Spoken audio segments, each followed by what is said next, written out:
Hello everyone, कैसे हैं आप सब। उम्मीद करता हूं कि आप सब बिल्कुल ठीक होंगे। तो जिस तरह से हमारा जर्नल एंट्रीज के क्वेश्चंस का सिलसिला जारी था, तो हम 9 क्वेश्चंस को सॉल्व कर चुके। उन 9 क्वेश्चंस में हमने डिफरेंट तरह की ट्रांजैक्शंस को देखा।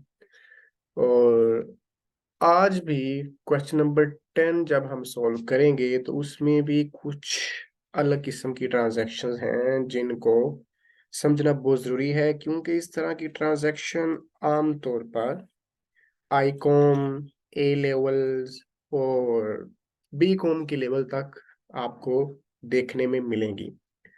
तो इनको समझते हैं और करते हैं।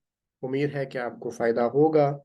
तो चलें स्टार्ट करते हैं। Question number 10, generalized the following transactions. Number 1 transaction क्या है? Business started with cash 100,000, equipment with 150,000 and plant with 300,000। इसका क्या मतलब हुआ कि ओनर ने बिजनेस तो स्टार्ट किया है। बिजनेस स्टार्ट किया है तो उसने 3 चीजें शामिल कर दी हैं बिजनेस स्टार्ट करने में। एक, उसने शामिल किया है कैश को, जो कि है 100,000 का। उसी के साथ उसने इक्विपमेंट डाल दिया है 150,000 के, और उसी के साथ उसने प्लांट भी लगाया है जिसकी अमाउंट है 300,000। तो चलें देखते हैं इसकी जर्नल एंट्री कैसे होगी। जो चीज बिजनेस में आ रही है वो हम जानते हैं होती है डेबिट, और जो चीज जा रही होती है वो होती है क्रेडिट। तो अब क्या क्या चीज बिजनेस में आ रही है? एक तो हमारे पास कैश आ रहा है, तो कैश तो होगा हमारे पास डेबिट। इसी के साथ इक्विपमेंट आ रहा है बिजनेस में, तो इक्विपमेंट होगा डेबिट। तो उसके बाद प्लांट आ रहा है, तो प्लांट भी होगा डेबिट। ये चीजें होगी डेबिट। तो ये सब मिलके क्या बन जाएंगी? बिजनेस का कैपिटल, और कैपिटल इज ऑलवेज क्रेडिट। तो हम कैपिटल को क्या करेंगे? क्रेडिट। अब लिखते हैं अमाउंट्स को। अमाउंट क्या है? 100,000 है हमारे पास कैश। इसी के साथ है 150,000 हमारे पास इक्विपमेंट, और 300,000 हमारे पास है प्लांट। तो टोटल हमारे पास क्या हुआ? 4, 5 एंड 550,000 क्रेडिट में कैपिटल 550,000। तो ये हमारे पास हो गई चीज जर्नल एंट्री ट्रांजैक्शन नंबर 1 की। 100,000 कैश, 150,000 इक्विपमेंट एंड 300,000 प्लांट का। ओके जी, नंबर 2 देखते हैं। नंबर 2 पे क्या हुआ? Bad debts during the year are 30,000। ये ट्रांजैक्शन हमने पिछले क्वेश्चन में भी सोल्व की। बैड डेट्स का मतलब होता है कि हमने किसी को उधार पे चीजें बेची और उससे पैसे लेने हैं, लेकिन अब उसकी हालत कुछ ऐसी हो गई है कि वो पैसे देने के काबिल नहीं रहा, और हमें पता है कि अब हमें उससे पैसे नहीं मिलने वाले। तो जब हमें उससे पैसे नहीं मिलने वाले तो उनको हम as a bad debts record कर लेते हैं, एज एक्सपेंस। कि ये बिजनेस में एक्सपेंस हो गया, क्योंकि अब पैसे तो मिलने नहीं है। तो जो बिजनेस का एक्सपेंस होता है वो आपको पता है कि माइनस होता है। तो ये अमाउंट अब माइनस ही है बिजनेस के पैसों में से, तो इसलिए इसको बैड डेट्स तस्वर करके माइनस कर देते हैं एज एक्सपेंस। तो अब क्या होगा? एंट्री हमारे पास बैड डेट्स डेबिट, क्योंकि एक्सपेंस है, एक्सपेंसेस डेबिट होते हैं, इनकम्स क्रेडिट होती हैं। तो ये होगा हमारे पास डेबिट। और अब हमारे पास से क्या जा रहा है? ये बैड डेट्स तो एज एक्सपेंस बिजनेस में आ गए, तो जा क्या रहा है? वो रिसीवेबल्स, वो डेटर्स जिनसे हमने पैसे लेने थे, अब हमने उनको निकाल दिया, अपने जेन से ही निकाल दिया, बिजनेस के बुक से ही निकाल दिया, क्योंकि अब हमें पता है उसने पैसे देने ही नहीं है। तो वो जो हमारे पास रिसीवेबल्स हैं वो हमारे पास से चले जाएंगे एज अ क्रेडिट। तो ये हम कर दिया।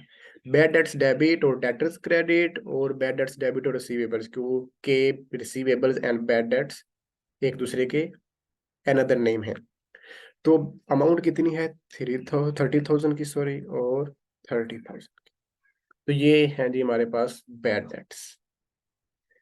उसके बाद नंबर 3 ट्रांजैक्शन क्या हुई? 5,000 cash withdraw by the owner.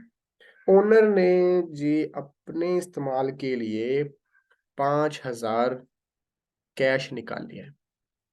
अब उसने कैश निकाल लिया, तो अब कैश बिजनेस में से तो गया, तो इसलिए कैश तो होगा क्रेडिट, तो क्या होगा डेबिट, ओनर का विदड्रा, और उसको हम कैसे लिखते हैं,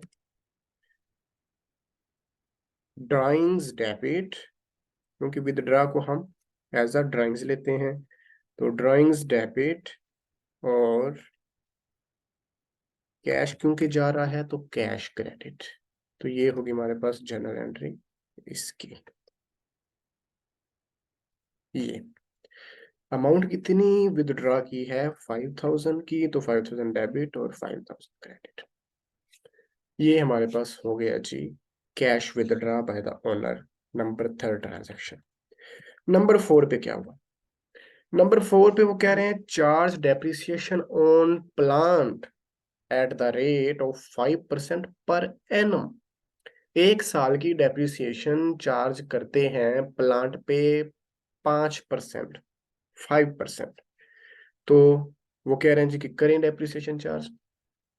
अब क्या होगा कि डेप्रिसिएशन होती है हमारे पास एज एक्सपेंस, तो एक्सपेंसेस और ऑलवेज डेबिट, तो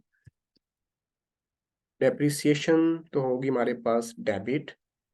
अब हमारे पास जा क्या रहा है, क्योंकि ये अमाउंट हम निकाल रहे हैं प्लांट में से, तो प्लांट हमारे पास फुल अमाउंट पे पड़ा था, उसमें से हमने इतनी अमाउंट निकाली, तो इसका मतलब है ये अमाउंट प्लांट की हमारे पास जा रही है। तो जिस एसेट की हम डेप्रिसिएशन कर रहे होते हैं वही एसेट उतनी अमाउंट से जा रहा होता है, तो ये प्लांट होगा हमारे पास क्रेडिट। ये होगी जी हमारे पास जनरल एंट्री।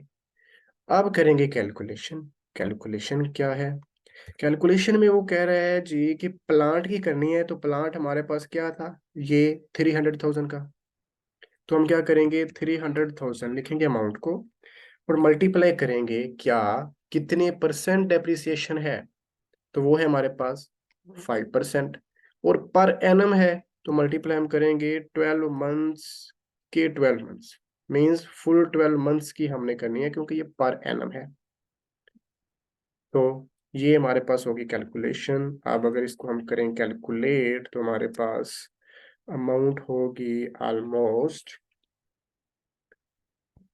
अमाउंट होगी 5% ऑफ 300,000, 15,000, तो 15,000 की डेप्रिसिएशन निकलेगी 15,000। ये है जी डेप्रिसिएशन ऑफ प्लांट। अब क्या हुआ, नंबर 5th ट्रांजैक्शन पे वो कह रहे हैं जी चार depreciation on equipment at the rate of 3% per annum, but asset is used only for 3 months। ठीक है, वो कह रहे हैं कि 3% हम हर साल निकालते हैं डेप्रिसिएशन इक्विपमेंट पे, लेकिन इस साल में क्या हुआ कि हमने सिर्फ 3 माह यूज किया है इस एसेट को, मींस इस इक्विपमेंट को, तो जितना एसेट यूज किया होता है हम डेप्रिसिएशन भी उतनी ही निकालते हैं। तो अब 3 माह यूज किया तो हम 3 मंथ्स का ही निकालेंगे डेप्रिसिएशन एक्सपेंस।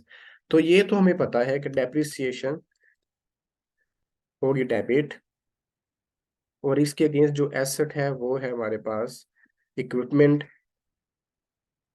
तो इक्विपमेंट होगा क्रेडिट। तो इसकी कैलकुलेशन के लिए हम ये करेंगे कि इक्विपमेंट की अमाउंट है हमारे पास ये 150,000, 150,000, और मल्टीप्लाई हम करेंगे जितने परसेंट डेप्रिसिएशन निकालनी है 3%, और मल्टीप्लाई करेंगे कितने मंथ यूज किया है, तो 3 मंथ यूज किया है, तो 3/12, 3/12, तो 12 महीनों में से 3 महीने हमने यूज किया है, तो वो हमने लिख दिया। अब अगर हम इसकी कैलकुलेशन करें, तो कैलकुलेशन हमारे पास होगी 150,000 मल्टीप्लाई 3% मल्टीप्लाई 3/12, तो ये हमारे पास आएगा 1125। तो ये है जी हमारे पास डेप्रिसिएशन इक्विपमेंट की। उम्मीद है कि आपको ये ट्रांजैक्शंस बिल्कुल समझ में आ गई होंगी, ज्यादा मुश्किल नहीं है, सिर्फ परसेंटेज को और मंथ्स को किस तरह से हैंडल करना है वो देखना है, बैड डेट्स क्या होते हैं वो देखना है, अगर एक से ज्यादा चीजों से बिजनेस स्टार्ट किया गया है तो वो कैसे करना है ये देखना है। तो ये थी 5 ट्रांजैक्शन आज की हमारे क्वेश्चन नंबर 10 में उम्मीद करता हूं कि आपको समझ आई होंगी। फिर भी कोई क्वेश्चन हो, आपका कोई क्वेरी हो, तो आप कमेंट बॉक्स में पूछ सकते हैं, मैं आपको ज़रूर जवाब दूंगा। और वीडियो अच्छी लगी हो तो ज़रूर लाइक कीजिएगा और चैनल को सब्सक्राइब कीजिएगा अगर नहीं किया हुआ तो, ताकि हर आने वाली वीडियो का आपको पता चलता रहे। और बेल आइकन को पुश कर दीजिएगा ताकि आपको नोटिफिकेशन भी मिलता रहे कि नई वीडियो आ चुकी है। मिलते हैं अगली वीडियो में अगले क्वेश्चन के साथ। तब तक के लिए अपना ख्याल रखिएगा। अल्लाह हाफिज़।